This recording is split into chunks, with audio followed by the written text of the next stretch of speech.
Hello and welcome back to week 1, episode 3. Just going to go over quickly how I warm up. I always start from the top and I work my way to the bottom. Start with the neck. I do some what I call yeses. These are no's. You can use your hands to assist the stretch like what I'm doing right here. Try not to break your neck. Just easy does it. Next you can go side to side, down to your shoulders, ear to shoulders. In this exercise, you can also use your hands to assist the stretch. If you're on 60-degree neck rotations, this is how I start out, and then after I do about 10, then I'm going to go ahead and switch it up to the other side. Very important to stretch your neck, get things moving around a little bit, otherwise you'll regret it in the morning. We do arms back and forth, and then we will do rotations. We'll do rotations forward, and then we'll do rotations backwards. Get those shoulders loosened up, get the blood going, that kind of thing. It's just a warm-up. It's not really a workout. You want to get a good stretch for your back, your rhomboids, your shoulder, all that kind of stuff. This exercise or that warm-up, you just want to pull down until you feel it in your back. And here's another back stretch. Back stretches are always important. Little twists, trunk twists, legs shoulder width apart. Here I do hip circular rotations. Notice the hips moving in circles as my upper body moves around my hips at the same time. These are great for hip mobility and to loosen the joints up for the workout that's to come. Side stretches, very important to get those glutes all stretched out, the hips loosened up. A little ankle stretch there as well. It's always important, well, not really important, to try to keep both your toes pointed straight forward. And when you transition from side to side, keep it low if you can.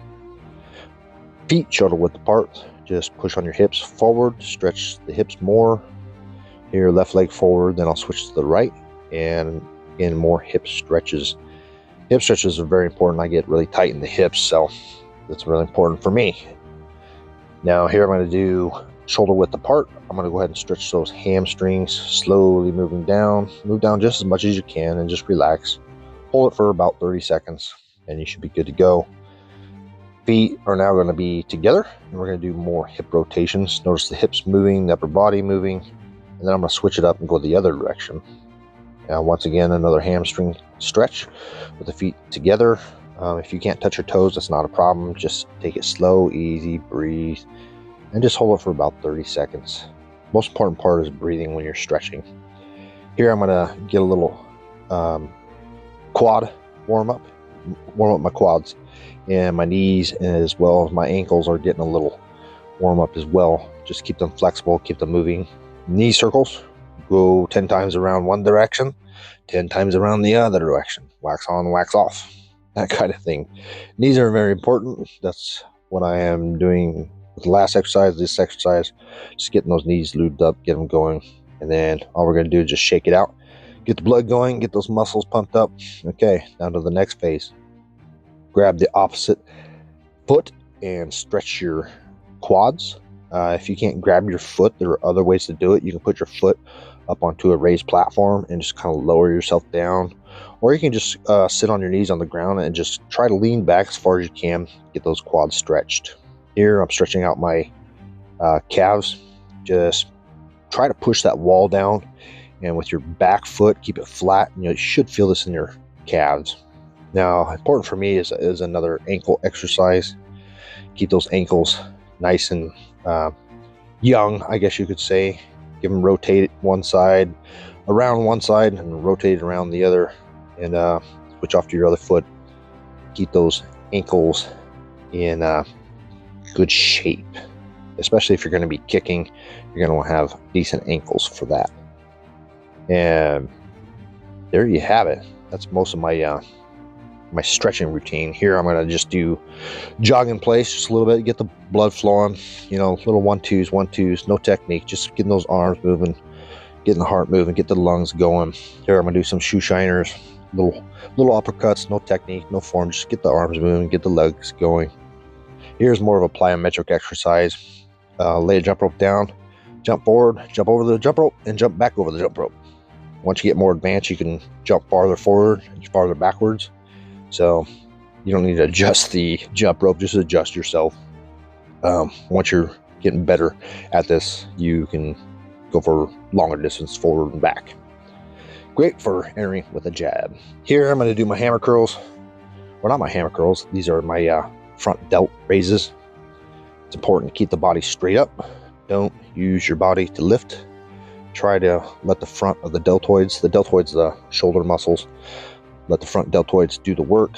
I get sloppy. Sometimes my form's off. A lot of times my form's off, actually. Notice how my body's trying not to sway. Just use the shoulder muscle to lift as best as you can. However, usually when I get down to my last rep, sometimes I'll use my body, just kind of get it up there just a little bit, just so I can finish that rep. I know it's sloppy. However, doing a sloppy rep is better than no rep at all, in my opinion.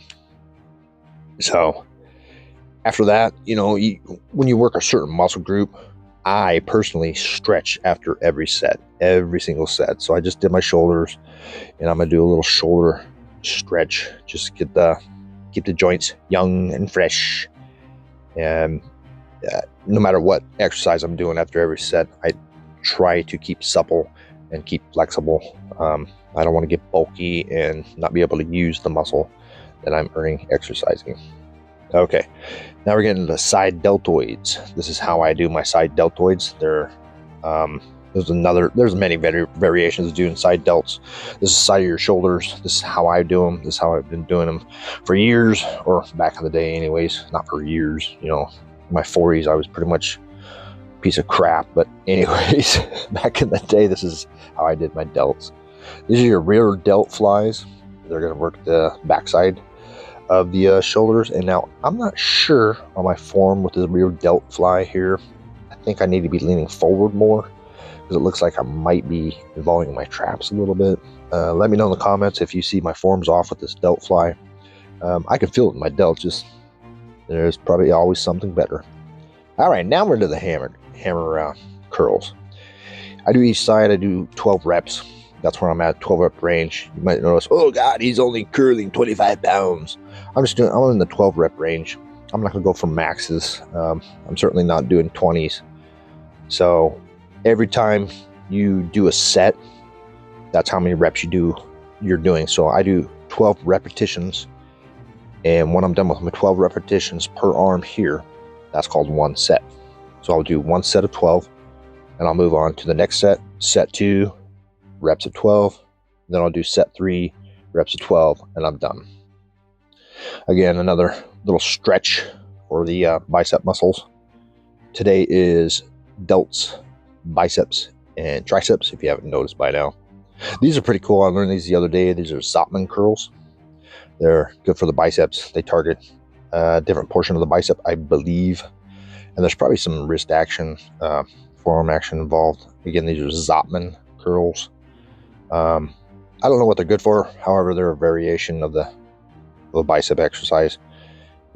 Biceps to bicep, triceps to tricep. There's not too many muscle groups involved in these different muscles. Just my philosophy is just get weights, pick them up, and put them back down. Just don't hurt yourself.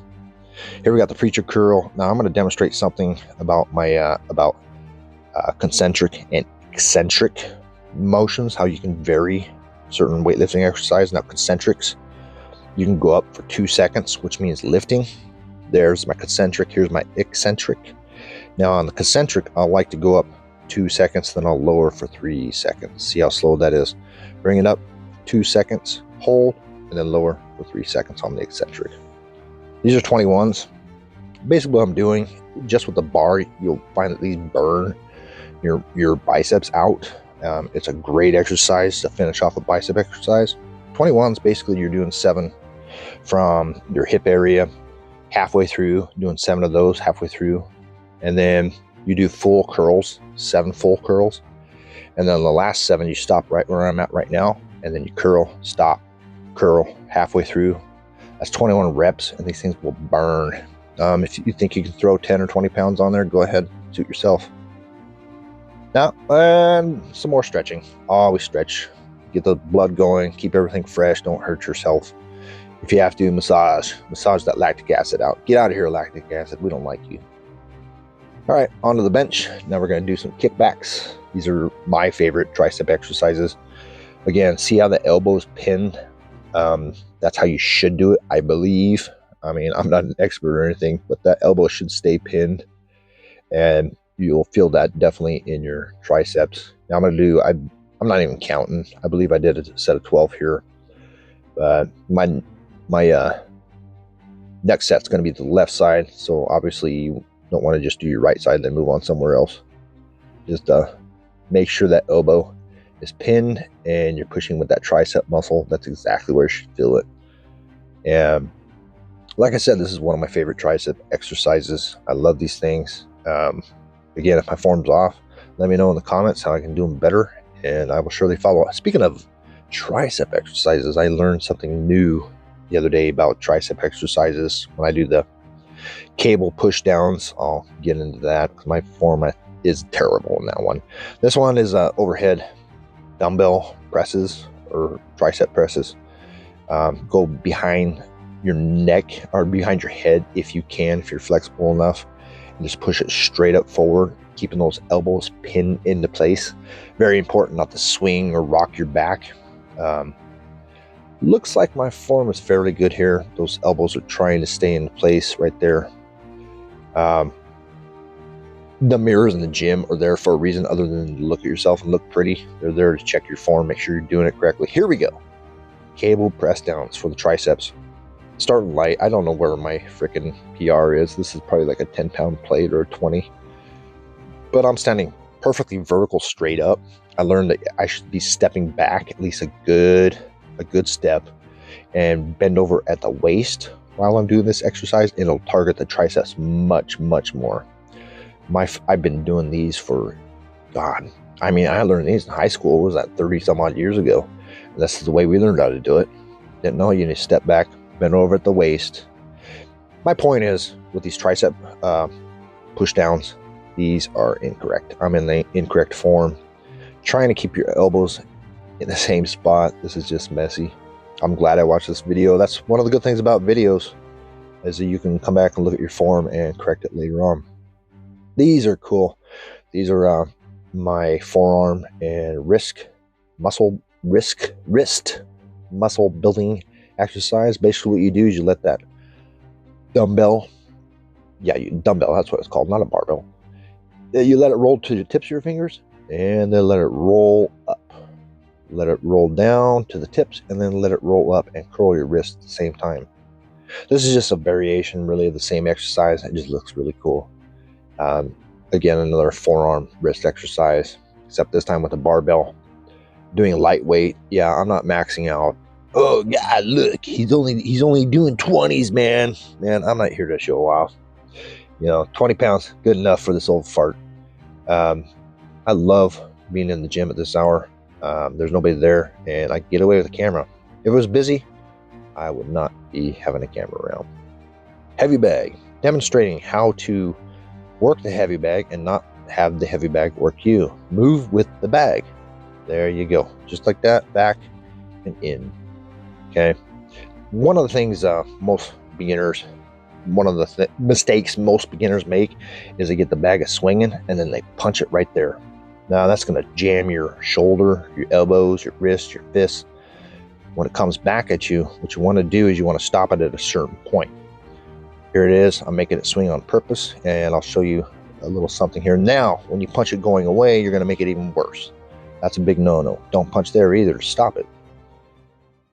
Newbies, that's about the right point. Right when it starts swinging back is when you want to stop it. The reason I'm going over this, see I pushed the bag there just to get it going. The reason I'm going over this is because most beginners, they will go up and they'll grab the bag and stop it with both hands. Don't do that. Don't let the bag dictate how you're going to box. You tell that bag how you're going to box. Right there. That's how you stop the bag. I didn't reach out, grab it, and stop it. And also with the bag, when it does start moving around, you start moving around. Okay? See that right there? Now I did that intentionally. As it swings away, if you punch it, you're going to get way out of hand, and that's the correct way right there to stop that bag. Technique could be better, but all my techniques could be a lot better as well. Again, swinging the bag, and don't punch it right there. You could end up hurting yourself if your wrists aren't strong enough. Now the bag is swinging. Now I made it swing even more. See how it was swinging away from me? Don't hit the bag when it's doing that. This bag should not be swinging that much anyways. Okay. If it does start swinging something like this, here's what you do. Stop it. You move it and you stop it. Don't let it stop you. Okay? And that's pretty much all I wanted to go over. Just a little tip. I wish somebody would have told me many years ago about boxing the bag by myself. Usually in a gym, you'll have a coach or somebody holding the bag for you, which makes it wonderful. And then they're barking numbers out at you, 1, 2, 3, 2, 3, 1, you know.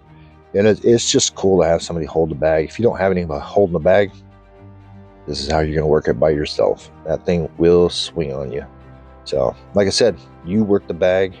Do not let the bag work you. All right, and I'm just going to finish up here with a few combos. I notice my left hand starts to drop a lot. I got to stop dropping that left hand. Little upper body movement. Yeah, I'm old. I'm not fast. I'm not quick like I used to be. But back in the day, by golly, I'll tell you, I was something else. I would cut up in a contender, you know. But yeah, just working the bag, getting the old cardiovascular working.